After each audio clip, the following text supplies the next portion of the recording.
Master minds commerce చదవాలనుకునే 10th inter విద్యార్థుల తొలి ఎంపిక. నమస్తే రమగారు. నమస్తే జయ. పెళ్ళిళ్ళు జరగకపోవటం, పెళ్ళిళ్ళు వద్దు అనుకోవటం రోజు రోజుకి చాలా ఎక్కువ చూస్తున్నామండి. ఎన్ని సంబంధాలు చూసినా సెట్ కాకపోవటం ఇది కూడా చూస్తూ ఉన్నాం. అసలు ఆడపిల్లలు దొరకట్లేదు, మగపిల్లలు దొరకట్లేదు రమ్మగారు, అన్ని కమ్యూనిటీస్లోనూ. ఇక్కడ అక్కడ అని లేదు. మరి పిల్లలంతా ఏమైపోతున్నారు? యువతే ఉందని మనమేమో చాలా గొప్పగా చెప్పుకుంటా ఉన్నాము. నిజంగా రమ్మగారు అసలు పిల్లలే దొరకట్లా, ఇటు దొరకట్లా అటు దొరకట్లా. 15 మంది మగపిల్లల సంబంధాలున్నాయి నా దగ్గర. ఓహో 15 మంది, 2-3 ఆడపిల్లలు ఉన్నారు. ఈ 15 మంది అబ్బాయిలు ఈ 2-3 ఆడపిల్లలకి సెట్ గారు. ఈ 15 మందికి అమ్మాయిలు దొరకరు. ఎవరితో మాట్లాడినా ఏదో చెప్తారు. ఏవో వాళ్ళవేవో రిక్వైర్మెంట్లు, వీళ్ళవి మీట్ అవ్వరు, వీళ్ళకున్నవేవి వాళ్ళకి నచ్చవు, వీళ్ళు ఒప్పుకున్నవేవి వాళ్ళకి జాలవు. అది ఎవరి రిక్వైర్మెంట్ ఎక్కడ సెట్ అవుతుందో మనకు తెలియదు. అవుతూనే ఉన్నాయి పెళ్ళిళ్ళు అవ్వకుండా ఏం లేవు, పెళ్ళి అయిపోతూ ఉంటాయి.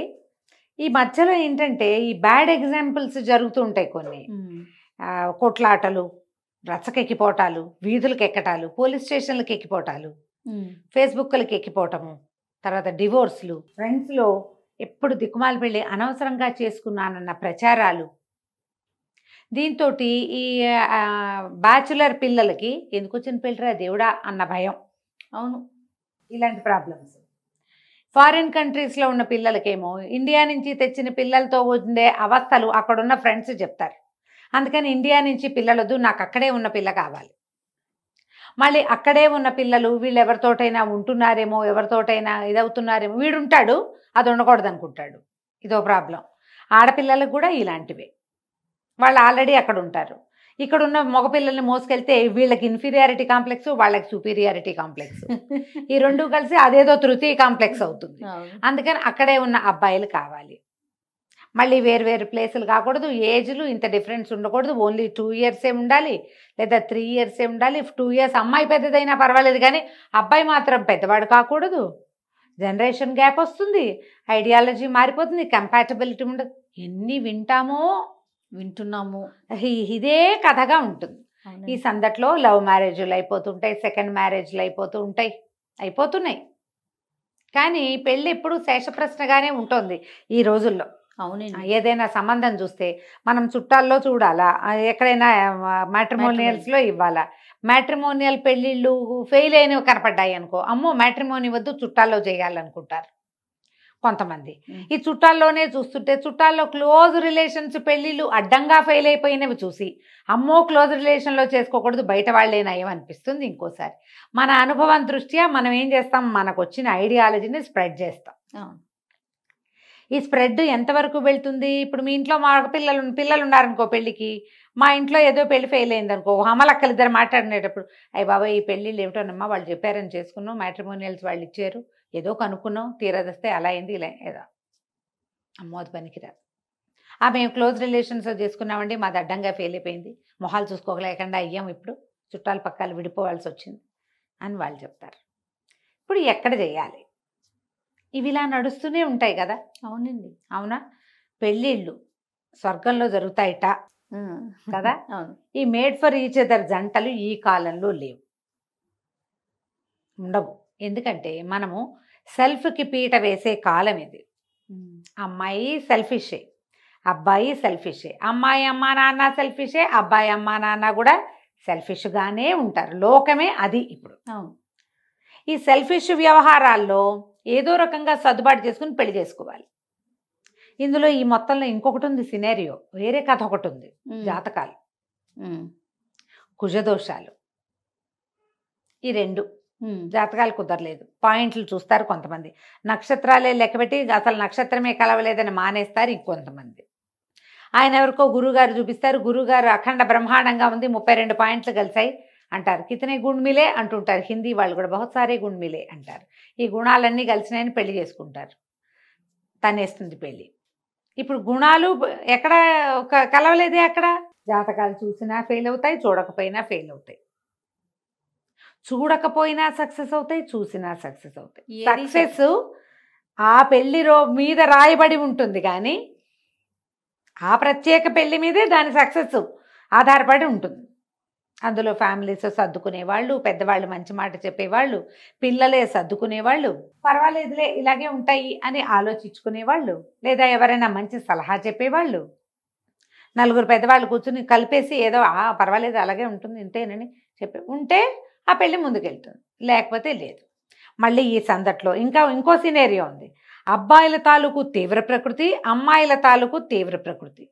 ఇందులో వీళ్ళ మెంటాలిటీసే కాకుండా వీళ్ళకుండే మానసిక సమస్యలు. ఓకే. మళ్ళీ అందులో ఇంకొక పాయింట్ కూడా, ఈ అమ్మాయిది కానీ అబ్బాయిది కానీ డిస్టర్బ్డ్ ఫ్యామిలీ హిస్టరీ.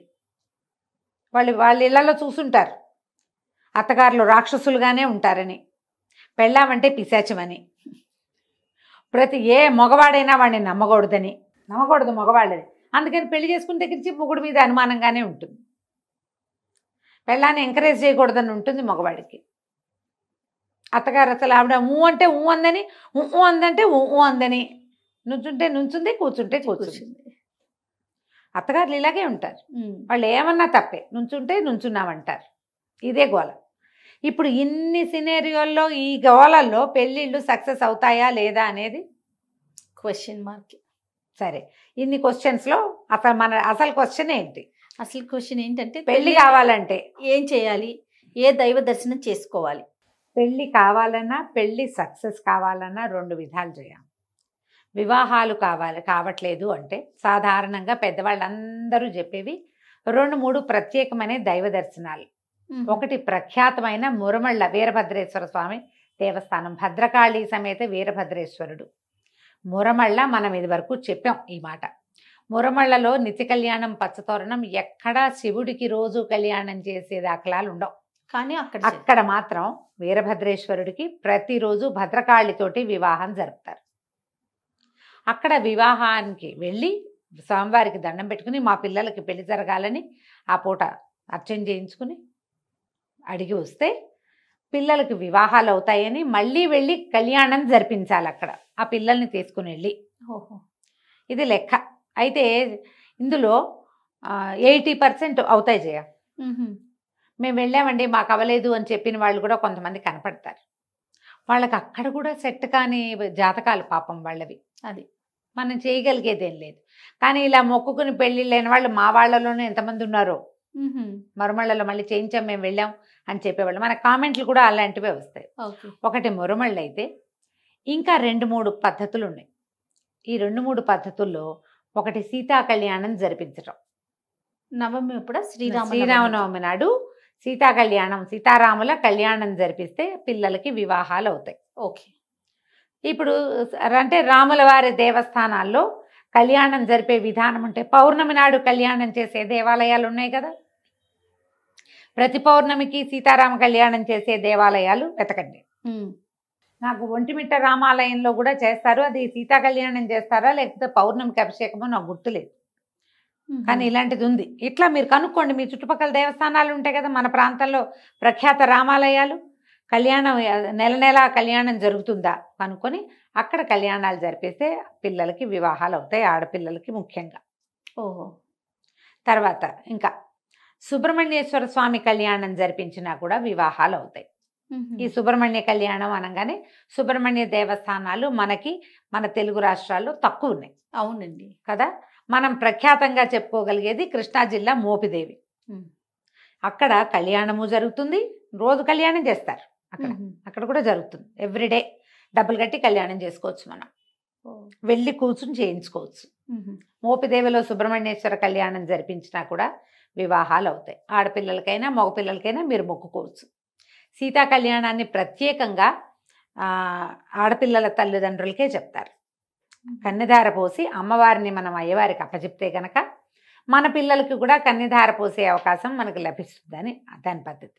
సుబ్రహ్మణ్య కళ్యాణం ఆడపిల్లలు మగపిల్లలు ఎవరి పేరెంట్స్ అయినా మొక్కుకోవచ్చు. మోపిదేవిలో ప్రఖ్యాతమైంది ఏంటంటే సంతానానికి పెట్టింది పేరు సుబ్రహ్మణ్యుడు. అక్కడ చాలా విశేషంగా అవుతుంది.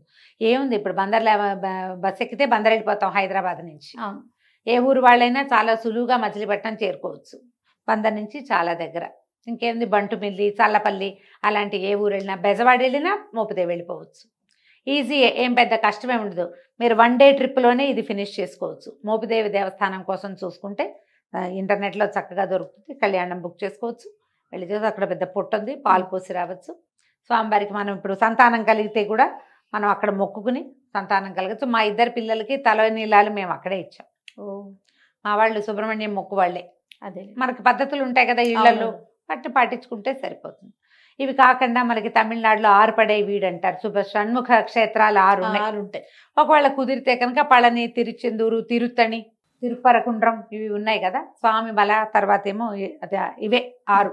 ఈ 6 ఇట్లలో మీకు ఏది కుదిరితే అది చూడండి. 6 కుదిరినాయా సంతోషం. సుబ్రహ్మణ్య దర్శనం వల్ల కూడా వివాహాలు అవుతాయి. ఇంకొకటి తెలుగునాట ప్రఖ్యాతమైన ఇంకొక పాయింట్ ఏంటంటే రుక్మిణీ కళ్యాణ పఠనం. వివాహాలు అవ్వట్లేదు, వివాహాల అసలు సంబంధాలు రావట్లేదు, లేకపోతే మనకు అనురూపమైన వాళ్ళు దొరకట్లేదా, ఫలానా లాగానే కావాలంటే మన ప్లాన్ ప్రకారం అవ్వట్లేదు, అలాంటప్పుడు పిల్లలు లేదా మాట వింటలేదు, పిల్లలు పెళ్లి చేసుకోమంటారు, వాళ్ళు కూడా రుక్మిణీ కళ్యాణాన్ని ఇంట్లో పారాయణ చేసుకున్నా చేయించినా పిల్లలే చదువుకున్నా రోజువారీ ఆ ఇంట్లో రుక్మిణీ కళ్యాణ ఘట్టపారాయణం జరుగుతూ ఉంటే మెల్లిగా పిల్లలకి వివాహాలు అవుతాయి. వీటిలలో ఏదైనా చేయొచ్చు. మళ్ళీ ఇందులో మన పెళ్ళి అయిపోయాక పెళ్ళి సక్సెస్ అవటానికి కూడా ఈ దైవాలే పనిచేస్తారు. వివాహం సక్సెస్ అవ్వాలంటే రాముల వారే. ఒకవేళ పెళ్లిలో ఏదైనా ఇష్యూస్ ఉన్నాయి, ప్రాబ్లమ్స్ ఉన్నాయి, రాముల వారి దర్శనం చాలా పనిచేస్తుంది. సీతారామ దర్శనం చేస్తే పెళ్ళిళ్ళు ఫెయిల్ అవుతున్న పెళ్ళిళ్ళు సక్సెస్ అవుతాయి. ఏదో ప్రాబ్లమ్స్ ఉన్నాయి మాట్లాడుకోండి, మనం ఒకసారి వెళ్ళి గుడిలోకి వెళ్ళి మాట్లాడుకోండి. ఆ దేవాలయ దర్శనం వల్ల పెళ్ళిళ్ళు సక్సెస్ అవుతాయి. మనకేంటంటే ఇప్పుడు ప్రపంచం చాలా అన్ని పక్కలకి పరిగెత్తడమే కదా చేయాలి. అవునండి. ఈ పరిగెత్తటాల్లో ఏంటంటే మనకి ఎంతసేపు ఏదో ఒక పెద్ద విషయం మనకి గోల్గా ఉంటుంది. అన్ని విషయాల్లోనూ మనకి పెద్దవే ఉంటాయి. మనం పరిగెత్తగలమా, పట్టుకోగలమా లేదా అనేది మన మీద డిపెండ్ అయ్యి ఉంటుంది కదా. ఇప్పుడు ఈ పెళ్లిళ్లలో నాకు ఫలానాదే కావాలంటే ఎట్లా కుదురుతుంది? ఏదో మనకి కాంప్రమైజ్ కావాలి. 2 రకాల వేరు క్లాతులు, దీని మీద ఆ సీక్వెన్స్ కావాలి, దాని మీద ఈ చుక్క ఉండాలి, ఈ చుక్క మధ్యలో ఈ రాయి అతికించి ఉండాలి అని మనం డ్రెస్సులు డిజైన్ చేసుకున్నట్టుగా పెళ్లిళ్ళు డిజైన్ చేసుకోగలమా? చేసుకోలేకపోతే. బట్టలకి కుదురుతాయి ఆ డిజైన్లు. ఇంట్లో వుడ్ వర్క్ చేయిస్తావు, నాకు ఇక్కడ అది ఉండాలి ఇది ఉండాలి, నువ్వు ఏది అడిగితే అది వస్తుంది. నువ్వు అవన్నీ మెషిన్ మేడ్ టైలర్ మేడ్గా వస్తువులు చేయించి అలాగే పెళ్ళిని కూడా కావాలంటాం, కుదురుతుందమ్మా? అది సాధ్యపడదు కదా. ఇది మనుషులతో వ్యవహారం కదా. నీకు నచ్చినట్టే అవతల వాళ్ళు ఉండాలంటే అవతల వాళ్ళకి నచ్చినట్టుగా నువ్వు ఉండాలి. ఈ పాయింట్ ఉంది కదా. మనం ఈ వస్తుభ్రాంతిలో పడి మనుషుల తాలూకు సహజమైన భావోద్వేగాలని మర్చిపోతున్నాము. అవును, ఆలోచన మార్చుకోవాలి కొంచెం. పెళ్ళి చేసుకోవడానికైనా పెళ్ళి సక్సెస్ చేసుకోవడానికైనా అది లైన్లో ఉండాలంటే అవతల వాడు మనిషి లేదా అవతలది మనిషి, దాని ఐడియాలజీ, వాళ్ళ ఉద్దేశాలు, వాళ్ళ పెంపకం, వాళ్ళ సమాజం, ఇవన్నీ కూడా పాయింట్స్ ఉంటాయి కదా. అవును, దాని మీద కొంచెం సరిగ్గా ఆలోచించి నిర్ణయించుకుంటే చక్కగా వివాహాలు అయిపోతాయి. తప్పకుండా రమ్మగారు. అంటే ఈ 3 చెప్తారు, అంటే రెమెడీస్గా మనం మాట్లాడుకుంటే కనుక తప్పకుండా. రైట్ అండి. నమస్తే. నమస్తే జయ.